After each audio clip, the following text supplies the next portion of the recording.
Humans have evolved to interact with information in 3 dimensions.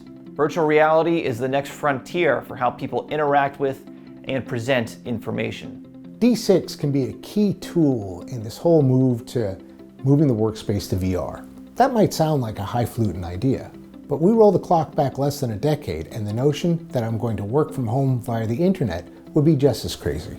Working in VR allows more people to come together from disparate places and interact in a way that they can't interact via a Skype call or over the phone.